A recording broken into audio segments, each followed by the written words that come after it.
നമസ്കാരം, പുതിയൊരു വീഡിയോയിലേക്ക് ഏവർക്കും സ്വാഗതം. ഇന്നത്തെ ക്ലാസ്സിൽ നമ്മൾ കാണാൻ പോകുന്നത് +2 ഇക്കണോമിക്സിന്റെ മൈക്രോ ഇക്കണോമിക്സിൽ നിന്ന് ഒന്നാമത്തെ chapter introduction to micro economics.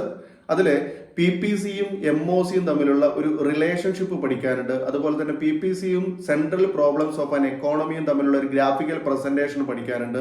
ഈ രണ്ട് ടോപ്പിക്കുകളാണ് ഇന്ന് ഉൾപ്പെടുത്തിയിരിക്കുന്നത്. ഈ വീഡിയോ നിങ്ങൾ കൃത്യമായിട്ട് മുഴുവനായിട്ടും കാണുക, എങ്കിൽ മാത്രമേ ഈ പറയുന്ന കാര്യങ്ങൾ മനസ്സിലാക്കാൻ സാധിക്കുകയുള്ളൂ. പരീക്ഷയ്ക്ക് 100% ഗ്യാരണ്ടി ആയിട്ട് വരുന്ന രണ്ട് ടോപ്പിക്കുകളാണ്. കൃത്യമായിട്ട് നിങ്ങൾ ഇത് പഠിക്കണം.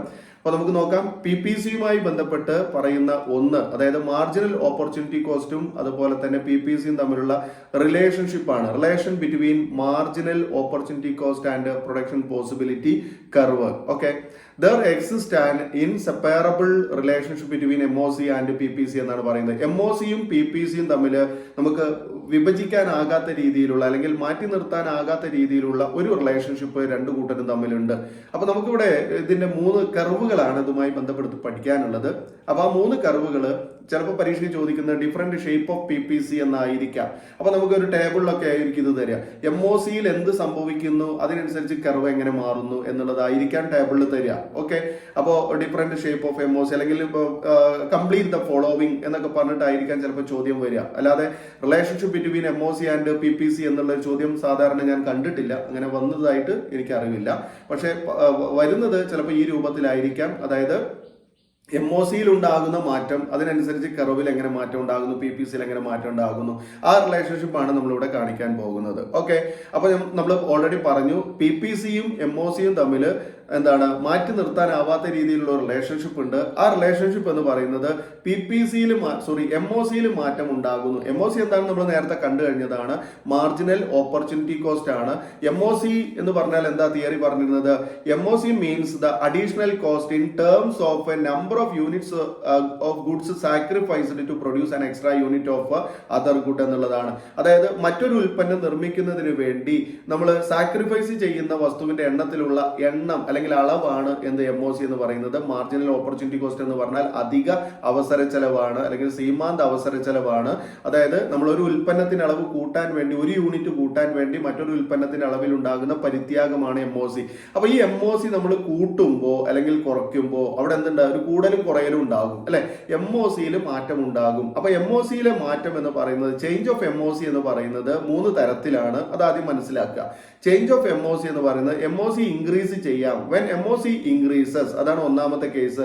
രണ്ടാമത്തേത് when MOC decreases. when MOC decreases, then മൂന്നാമത്തെ കേസാണ് when MOC constant. ഓക്കെ, അപ്പൊ MOCയിൽ മാറ്റം ഉണ്ടാകുന്ന 3 രൂപത്തിലാണ്. ഏതൊക്കെയാണ്? ഒന്നാമത്തേത് MOC വർദ്ധിക്കുന്നു, രണ്ടാമത്തേത് MOC കുറയുന്നു, മൂന്നാമത്തേത് MOC കോൺസ്റ്റന്റ് ആകുന്നു. ഇതാണ് 3 രൂപം. ഓക്കെ, അപ്പൊ MOCയും PPCയും തമ്മിലുള്ള റിലേഷൻ എങ്ങനെ കാണാം? അപ്പൊ MOCയിൽ ഉണ്ടാകുന്ന മാറ്റത്തെ ആദ്യം മനസ്സിലാക്കുക. MOC വർദ്ധിക്കുന്നു അല്ലെങ്കിൽ ഇൻക്രീസ് ചെയ്യുന്നു. ദെൻ രണ്ടാമത്തേത് MOC ഡിക്രീസ് ചെയ്യുന്നു, MOC കുറയുന്നു. മൂന്നാമത്തേത് MOC എന്താണ്? സ്ഥിരമാകുന്നു അല്ലെങ്കിൽ കോൺസ്റ്റന്റ് ആകുന്നു. ഓക്കെ, അപ്പൊ നമ്മൾ ഈ ഒരു ഡിഫറൻസ് അനുസരിച്ചാണ്, MOCയിൽ ഉണ്ടാകുന്ന ഈ ഒരു മാറ്റം അനുസരിച്ചാണ് നമ്മൾ എന്ത് ചെയ്യുന്നത്? PPCയുടെ ഷേപ്പിൽ മാറ്റം ഉണ്ടാകുന്നത്. PPCയുടെ ഷേപ്പ് ഓൾറെഡി നമ്മൾ കണ്ടു കഴിഞ്ഞതാണ്. PPC എന്ത് ഷേപ്പാണ്? കോൺകേവ് ഷേപ്പാണ്. PPCയുടെ ഷേപ്പ് എന്താണ്? കോൺകേവ് ആണ്. ചിലപ്പോൾ PPC എന്താകും? കോൺവെക്സ് ആകാം. എന്താകാം? കോൺവെക്സ് ആകാം. അല്ലെങ്കിൽ ചിലപ്പോ PPC എന്താകാം? ലീനിയർ ആകാം. മനസ്സിലാവുണ്ടോ? അപ്പൊ PPCക്ക് ഇങ്ങനെ 3 രൂപത്തിലുള്ള ഷേപ്പുകൾ ഉണ്ടാവും. അപ്പൊ MOCയിൽ മാറുമ്പോൾ, അപ്പൊ എങ്ങനെ MOC മാറുന്നു നോക്കൂ. when MOC increases, MOC increase ചെയ്യുമ്പോൾ when MOC increases, PPC becomes concave. അപ്പൊ കോൺകേവ് ആകുന്നത് എന്തുകൊണ്ടാണ്? PPC കോൺകേവ് ആകുന്നത് എന്തുകൊണ്ടാണ്? why PPC is concave എന്ന് ചോദിച്ചാൽ നിങ്ങൾക്ക് അവിടെ ഉത്തരം എന്താണ്?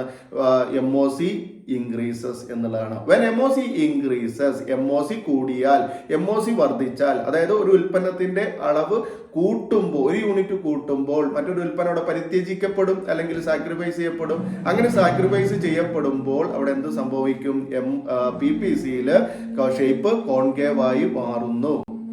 അപ്പൊ MOC കൂടുമ്പോൾ എന്ത് സംഭവിക്കും? PPC ഷേപ്പ് കോൺകേവ് ആകുന്നു. when MOC increases, PPC become concave. അത്രയേ ഉള്ളൂ. അപ്പൊ ആ ഷേപ്പ്, ആ ഒരു ലെറ്റർ അവിടെ എഴുതി വെക്കുക. വെൻ MOC ഇൻക്രീസസ്, അതാണ് നമ്മൾ ഒന്നാമത്തെ കോളത്തിൽ കാണിക്കേണ്ടത്. വെൻ MOC ഇൻക്രീസസ്, അപ്പൊ റൈറ്റ് സൈഡിൽ നമ്മൾ ആ കോളം PPCയുടെ ഷേപ്പ് കാണിക്കുക. എന്താണ്? PPC become concave. രണ്ടാമത്തെ ഷേപ്പ് എന്താണ്?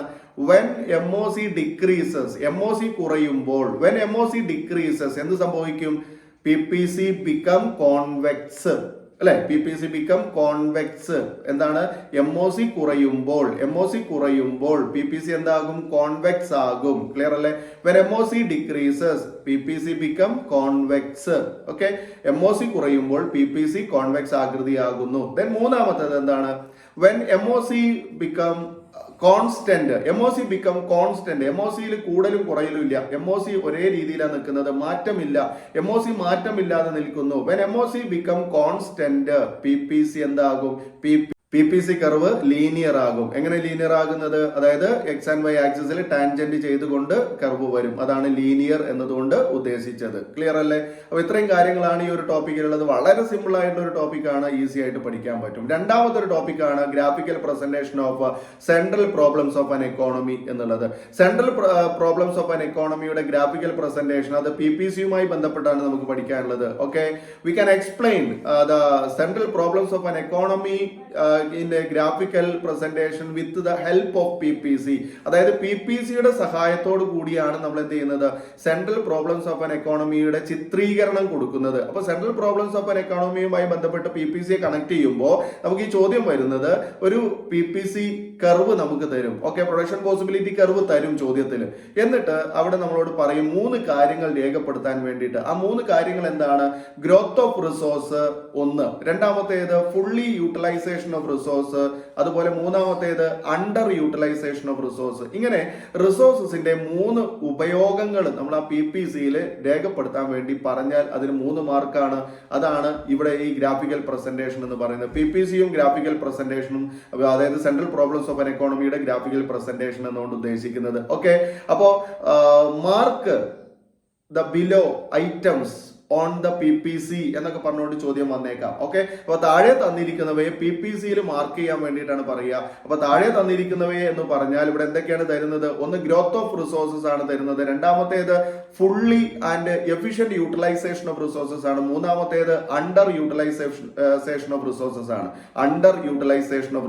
ആണ്. അപ്പൊ നമ്മൾ ചെയ്യേണ്ട ഇത്രയേ ഉള്ളൂ. നമുക്ക് തന്നിരിക്കുന്ന ഈ ചിത്രത്തെ അല്ലെങ്കിൽ ഈ കർവിനെ നമ്മൾ നേരെ ആൻസർ ഷീറ്റിലേക്ക് കൊണ്ടുപോയിട്ട് എവിടെയാണ് നമ്മൾ ഈ ഗ്രോത്ത് ഓഫ് റിസോഴ്സ് എന്ന ഭാഗം അടയാളപ്പെടുത്തേണ്ടത്? ഗ്രോത്ത് ഓഫ് റിസോഴ്സ് എന്ന് പറഞ്ഞാൽ നമ്മുടെ PPCയുടെ പുറത്താണ് എഴുതേണ്ടത്.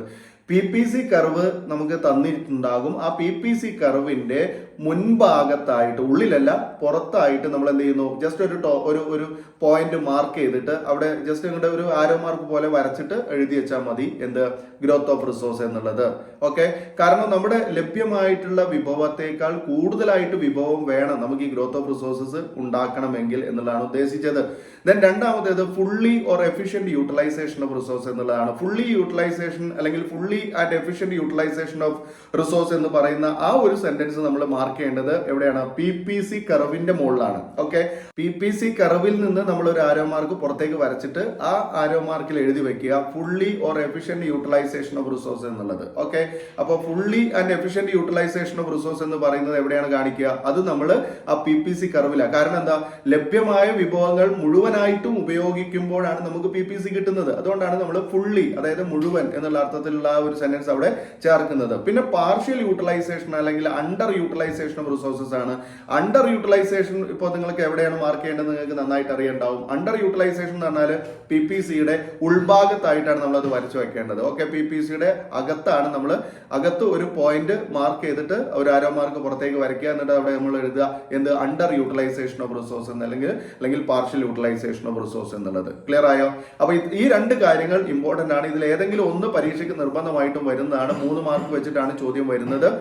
ഈ വീഡിയോ നിങ്ങൾക്ക് ഉപകാരപ്പെട്ടെന്ന് കരുതട്ടെ. തീർച്ചയായും എല്ലാവരും ലൈക്ക് ചെയ്യാനും അതുപോലെ തന്നെ ഷെയർ ചെയ്യാനും മറക്കരുത്. നിങ്ങളെപ്പോലെ തന്നെ പ്രയാസം അനുഭവിക്കുന്ന ഒരുപാട് കുട്ടികളുണ്ടാവും. ആ കുട്ടികൾക്കൊക്കെ നമ്മുടെ വീഡിയോ 100% ഉപകരിക്കും. അപ്പൊ എല്ലാവരിലേക്കും, നിങ്ങളുടെ എല്ലാ ഫ്രണ്ട്സിലേക്കും, നിങ്ങളുടെ എല്ലാ ഗ്രൂപ്പുകളിലേക്കും ഒന്ന് ഷെയർ ചെയ്യുക. അതുപോലെ ആദ്യമായിട്ടാണ് നമ്മുടെ ചാനൽ കാണുന്നതെങ്കിൽ ഒന്ന് സബ്സ്ക്രൈബ് ചെയ്ത് തൊട്ടടുത്തുള്ള ബെൽ ബട്ടൺ ഓൾ എന്ന് അമർത്തി വെച്ച് കഴിഞ്ഞാൽ തീർച്ചയായും എല്ലാ ക്ലാസ്സുകളും നിങ്ങൾക്ക് നോട്ടിഫിക്കേഷനായിട്ട് ഫോണിൽ ലഭിക്കുന്നതുമാണ്. അപ്പോൾ നിങ്ങൾക്ക് നിങ്ങളുടെ ക്ലാസ്സുകൾ എടുത്ത് കാണാൻ സാധിക്കുന്നതാണ്. ഓക്കെ, അപ്പോൾ നമുക്ക് വീണ്ടും അടുത്ത ടോപ്പിക്കുമായി പുതിയൊരു വീഡിയോയിൽ കാണാം. ഈ വീഡിയോ കണ്ടിരുന്ന എല്ലാവർക്കും നന്ദി. Thanks for watching.